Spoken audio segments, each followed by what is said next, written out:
Vote Leave. What have you done? We are now witnessing the fallout of Brexit. A tumbling pound, falling markets, the UK's credit rating downgraded, a political vacuum at the head of government, opposition coups, backtracking on absurd claims. Oh, the potential breakup of the United Kingdom. I am exhausted. Embittered youngsters, an open season on immigrants. Yet this all can be stopped. Brexit does not need to happen.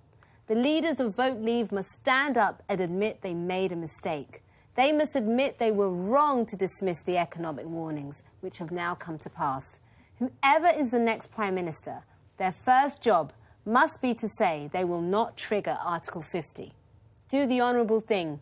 Choose saving the Union over saving face. History will be very unkind to you if you don't.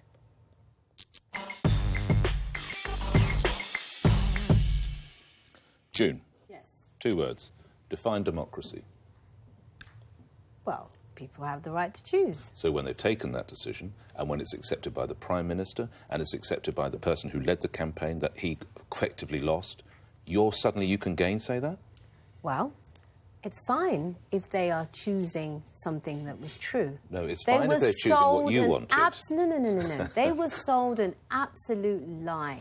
June. Nick Ferrari, you have one of the most popular radio shows in this country, and you know most of the people who voted out, and I'm not talking about the Michelles or the Hughes of this country, most people who voted out because they thought they were going to get an extra £350 million to spend on the NHS and that there would be the end of immigration and the end of freedom of movement. They are not going to get any of those two things. They have been sold an absolute lie.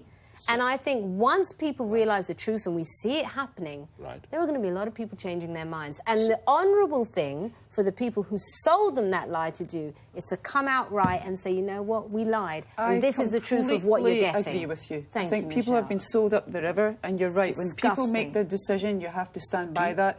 But I think the whole thing is a mess. A mess. Right. Do you honestly think... You talked about your concern for the financial markets. You did too, Michelle. Yep. Can you imagine the message this would send to the global financial community that Britain has decided to go this way? Actually, no, do you know what? We don't quite like it and we got it wrong, so we'll go this way in such short order. What do you think the message that we're sending to the world when do I have to get... are barefaced because of what's happened in the lies, liars? and people make mistakes. Look, I have to say that when you buy a business, when you take over a business, you have Michelle, a plan. This is not buying a business. It's kind of similar. You can compare It's kind of similar. It's We're changing. Really we're changing the UK and the setup, and we're coming out of the EU. You have to have a plan.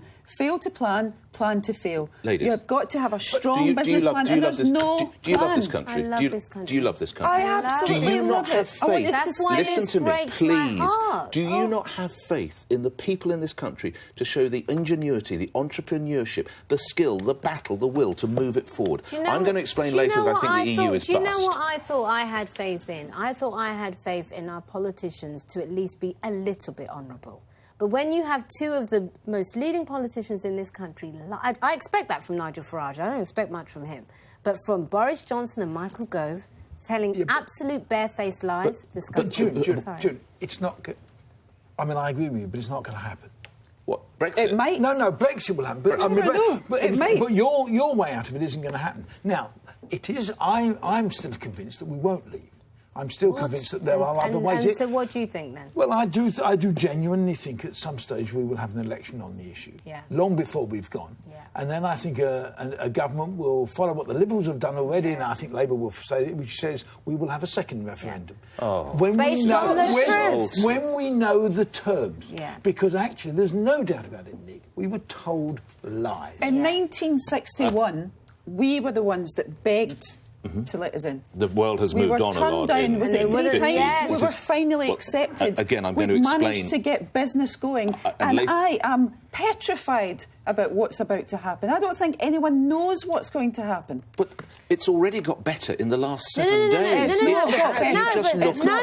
I want to delve into that. Wait, let me finish. I want to delve into that more because I went to see the senior team at the stock exchange. I'm sure they were crying into their champagne. To ask them to explain to me why it was getting better. And that's because a vast chunk of the businesses on the FTSE are international businesses. British businesses are being hammered, which is is why there's a pause in trading on Barclays, which is why there's a pause in trading on that was British all done. That's Airways. all been They are lifted. being hammered. That's all been British lifted. businesses are being You've hammered. just seen Jaguar Land Rover Nick, today say they're going to carry on working. No, if you go into a supermarket, if you go into a supermarket today, you will see the flowers from, say, Holland, and you'll see the cherries from somewhere else. I'm just saying that what's going to happen when we have to start buying those products and bringing them into the UK. What's going to happen to the street traders? Honestly What's going to happen? Yeah. Are you talking about tariffs now? Is that what you're saying? Yes. Prices are going to go up. Hold on. So all Britain does then is a tit for tat. They say, right, tariffs. For God's sake, is we'll tariffs, never and sort this out. you think Audi wouldn't kick Angela Merkel's door down? We can't sell cars into Britain anymore. Well, if we're their people second don't biggest, have jobs, second biggest market. Nick Ferrari, if people don't have Prices jobs, are how gonna are go they up. going to buy cars? Prices will go up. The truth is, Nick,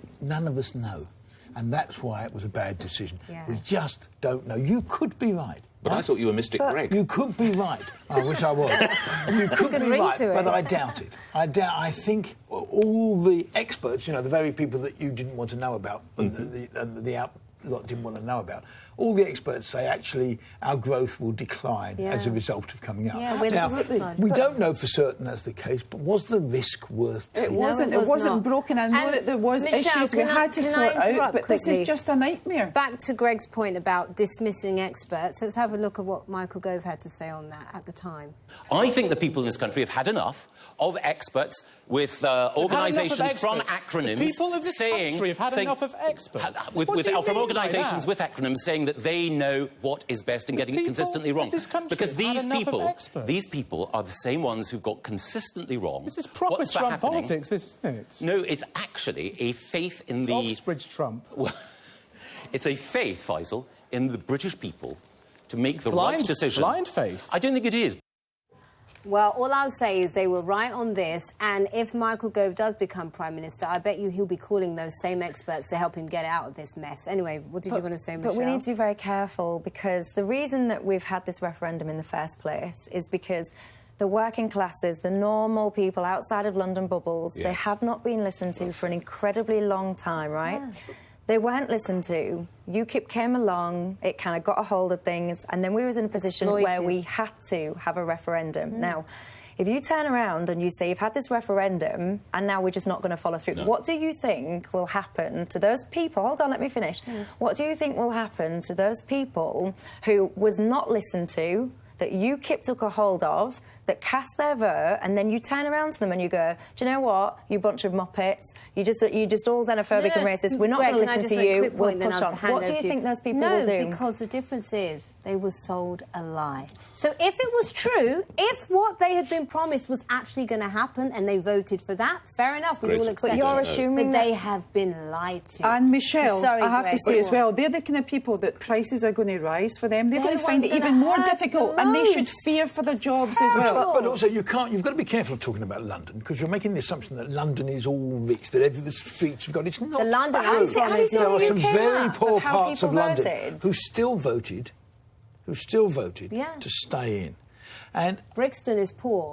They voted you're dead overwhelmingly right. to stay. As we said earlier, you're dead right that there are parts of this country that have been left behind. But it's not just about... But I've yet to see a political solution for that from any political party about what they're going to do about that. And you know those what are not EU sick policies, to death. those are national policies that have failed them. But let's it's not get just that about right. the economic What I'm sick either. to death of we had the Scottish referendum, then we had the general election, then we had the EU referendum, and now again we're going to have another probably Scottish referendum. I'm sick to death of it. The country has to come together. We have to work together. We have to get more positive mental attitude, get the economy going, get business going, and we have to all get on. And it's just another Scottish referendum. No, I agree. It's just too much. The bickering, everything has to. We need stability. You might